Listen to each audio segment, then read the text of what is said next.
My Lord Emmanuel, मैंने भारत का कोना कोना देख लिया। ना ही मुझे कहीं कोई चोर मिला और ना ही कोई भिखारी। हमारा मानना है कि उस देश के पास बेशुमार धन दौलत है। हम वो लोग हैं जो अपने आप को सबसे सभ्य मानते हैं, लेकिन सभ्यता की शुरुआत सही मायनों में भारत से ही हुई है। मुगलों ने कई सालों तक उन पर राज किया। उन्होंने उनका खजाना जरूर लूटा, लेकिन उनकी तहजीब नहीं लूट पाई।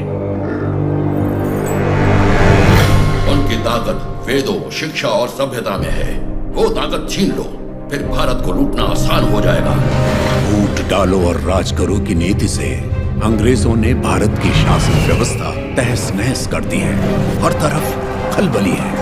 कुछ राजा और पालेगार आजादी के लिए ब्रिटिश के खिलाफ आंदोलन छेड़ चुके हैं। हम जानते हैं कि पहला स्वतंत्रता संग्राम 1857 का सैनिक विद्रोह था, जिसमें झांसी की रानी लक्ष्मीबाई ने बहुत बड़ी भूमिका निभाई।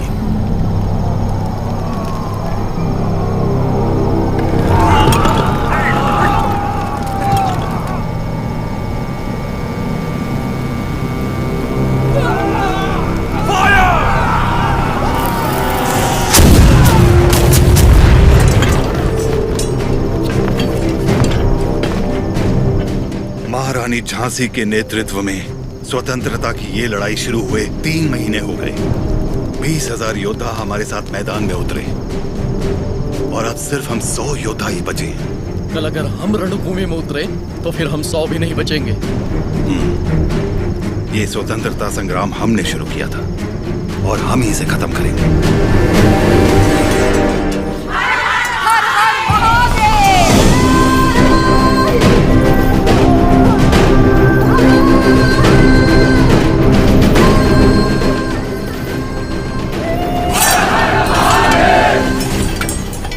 सरकट भी जाए तब भी हाथ से तलवार नहीं छूटनी चाहिए। युद्ध में प्राण देने वाला शिव के समान है सेनापति। इस लड़ाई को रोकने का हक आपको किसने दिया? इस महासंग्राम को ना तो मैंने शुरू किया और ना ही आप लोगों ने। आप लोग लड़ने से डर रहे हैं क्योंकि सिर्फ 100 बचे हैं। इस युद्ध का पहला बिगुल 10 साल पहले फूंकने वाला था एक अकेला वीर।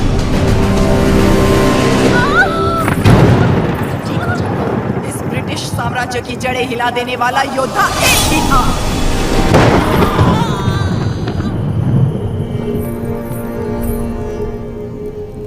बेटा हुआ है, लेकिन मरा हुआ। उसका जन्म ही एक महायुद्ध था और उस युद्ध में वो मृत्यु को मार के विजयी हुआ।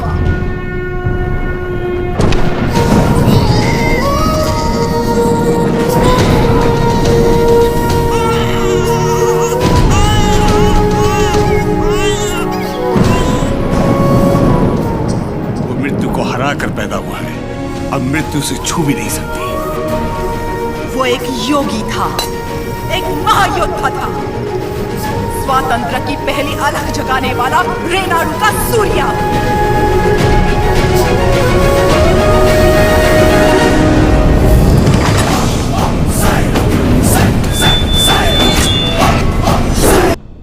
नोसम के पालेगार जयरामी रेड्डी ने अपनी दोनों बेटियां उయ్యాలవాड़ा के पालेगार मल्ला रेड्डी से ब्याही थी।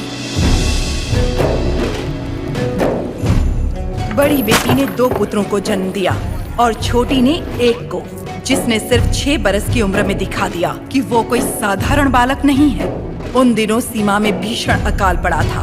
वर्षा के लिए यज्ञ करना था। यज्ञ में मज्जारी के किसी वंशज को जगन्नाथ पर्वत पे दीप प्रज्वलित करना था। इस विधान के लिए नरसिम्हा रेड्डी को चुना गया। हर कार्तिक पूर्णिमा को नरसिम्हा रेड्डी के हाथों दीप प्रज्वलन किया जाता। आसपास के सैकड़ों गांवों के लोगों का मानना था कि ये दिया एक उज्जवल भविष्य का संकेत है। नरसिम्हा रेड्डी को उनके नाना ने गोद ले लिया क्योंकि उनके पास नोसम किले का उत्तराधिकारी नहीं था।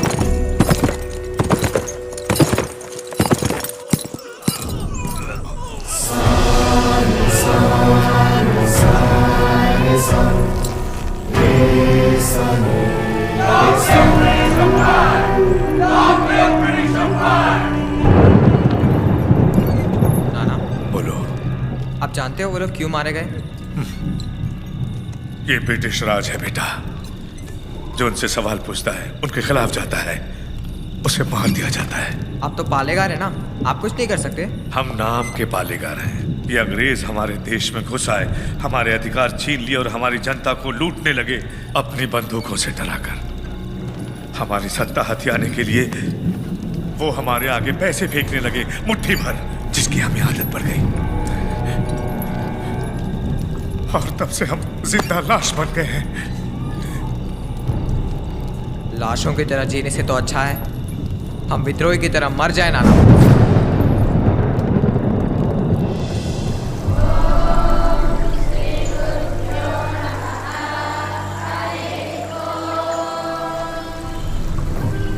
सुना है आपने पूरे देश का भ्रमण किया है? हाँ। क्या सारे देश में गोरे लोग हमारे लोगों को इसी तरह मार रहे हैं? हाँ, मार रहे हैं। तो हमें भी उन्हें मार देना चाहिए ना? नरसिम्हा, अवश्य। तो मुझे आशीर्वाद दीजिए बेटा। मैं मारूंगा उनको। तुम अकेले कितने अंग्रेजों को मारोगे? 10 को तो खत्म कर ही सकता हूँ। हजारों की सेना है उनकी, वो मार देंगे तुम्हें। तो मर जाऊंगा। मारना मरना महत्व नहीं, महत्व है जीत। जीत के लिए तुम्हें युद्ध करना होगा।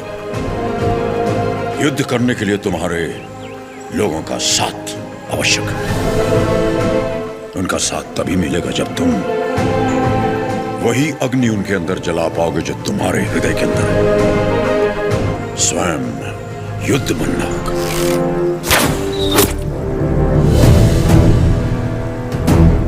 तुम्हारा शस्त्र ये नहीं, तुम्हारा शस्त्र है ये।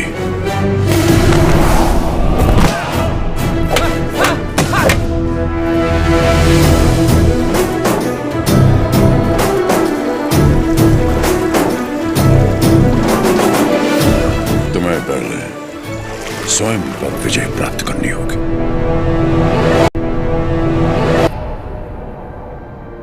सबसे पहले ईस्ट इंडिया में ब्रिटिश कानून लागू किया जाए। छोटे इलाकों से शुरू करके धीरे धीरे समय के साथ पूरे इंडिया में इसे फैला दिया जाए। मौजूदा टैक्स 300% बढ़ा दिया जाए। और इस तरह ब्रिटिश साम्राज्य ने भारत पर कब्जा कर लिया। वो बड़े अफसर जिनका अकेला मकसद भारत को लूटना था, उन्हें ऊंची कुर्सियों पर बिठाकर हमारे देश भेज दिया गया।